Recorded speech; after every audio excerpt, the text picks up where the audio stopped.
ગઈકાલે પેરોલ પગલો સ્કોડના કાફલાએ ઘાતક હથિયારો સાથે 4 ઈસમોને ઝડપી લીધા બાદ આજરોજ વધુ 5 ઈસમોને ઘાતક હથિયારો સાથે પોલીસે ઝડપી લીધા હતા.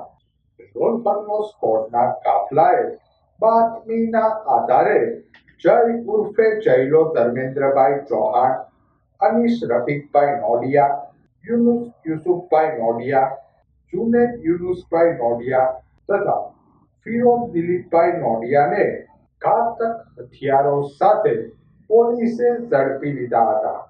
ઝડપાયેલા તમામ શખ્સો વિરુદ્ધ પોલીસે હથિયાર ધારાની કલમ તળે ગુનો નોંધી વધુ તપાસ હાથ ધરી હતી. આ અંગેની વિસ્તૃત માહિતી જિલ્લા પોલીસ વડા ડોક્ટર હર્ષદ પટેલે આપી હતી.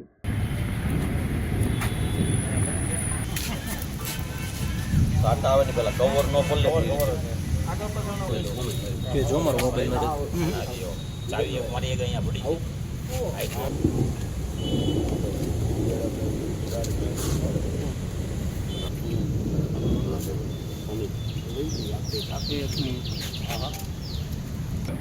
એક મિનિટ કવર નહીં બધું લેટ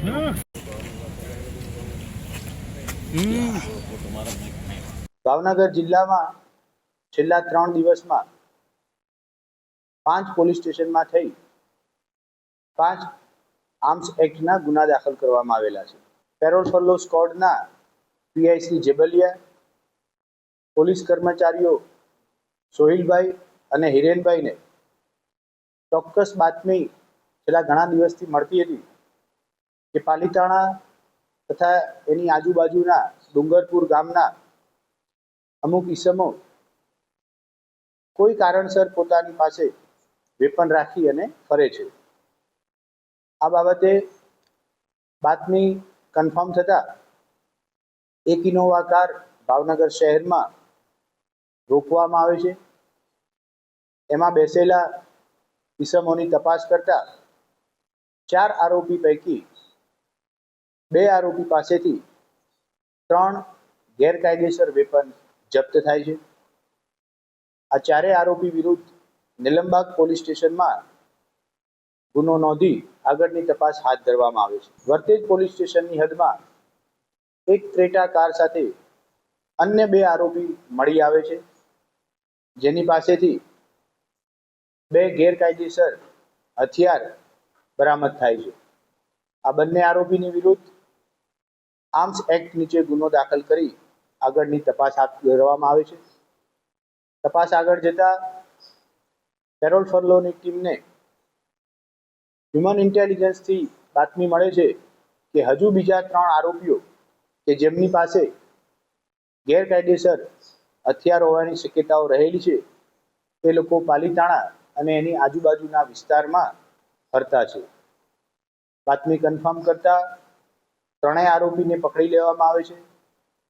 3 આરોપીની વિરુદ્ધમાં એકની વિરુદ્ધમાં પાલીતાણા રૂરલ પોલીસ સ્ટેશનમાં, 2 આરોપીની વિરુદ્ધમાં પાલીતાણા ટાઉન પોલીસ સ્ટેશનમાં ગુનો દાખલ કરવામાં આવે છે. કુલ 5 ગુનામાં 9 આરોપીની ધરપકડ કરવામાં આવે છે. 6 દેશી બનાવટની પિસ્તલ અને 2 દેશી બનાવટના તમંચા બરામદ કરવામાં આવે છે. ટોટલ આરોપીઓ પાસેથી 30 જેટલા કાર્ટેજ પોલીસ દ્વારા જપ્ત કરવામાં આવે છે. સમગ્ર બાબતની વિગત જોવા જઈએ તો પ્રથમ ગુનો જે નિલંબાગ પોલીસ સ્ટેશનમાં નોંધાયો છે એમાં 4 આરોપી પૈકી મુખ્ય આરોપી આકીબ લાખાપોટા છે કે જેની પાસેથી 2 ગેરકાયદેસર વેપન હસ્તગત કરવામાં આવેલા છે. ત્યારબાદ જે વર્તેજ પોલીસ સ્ટેશનની હદમાં ગુનો દાખલ કરવામાં આવે તેમાં જુનેદ નામના આરોપી પાસેથી 2 વેપન હસ્તગત કરવામાં આવેલ છે. સમગ્ર તપાસની અને ગુનાઓ જે છેલ્લા 3 દિવસમાં દાખલ થયા છે એની ગંભીરતા જોઈ પેરોલ ફરલોની સ્કોડના પોલીસ ઇન્સ્પેક્ટર શ્રી જેબલિયાની ટીમ આમાં વધુ ડીપ ઇન્વેસ્ટિગેશનમાં જાય છે. ત્યારે એ વાત ઉપર આવી શકાય કે સપ્ટેમ્બર 2024માં અત્યારના જે મુખ્ય આરોપી આકિબ છે એના પિતરાઈ ભાઈનું કોઈ નાણાકીય લેવડ દેવડની બાબતમાં પાલીતાણા ટાઉનમાં ખૂન થયેલું હતું.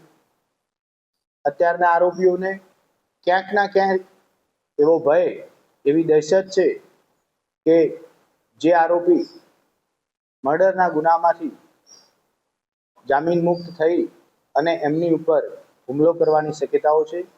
આમ મુખ્ય આરોપીઓ પોતાના ઉપર કોઈ હુમલો થાય ત્યારે પોતાનું રક્ષણ કરી શકાય અથવા એવા અન્ય કોઈ કારણોસર પોતાની પાસે ગેરકાયદેસર હથિયાર રાખી ભાવનગર જિલ્લાની હદમાંથી મળી આવેલ છે.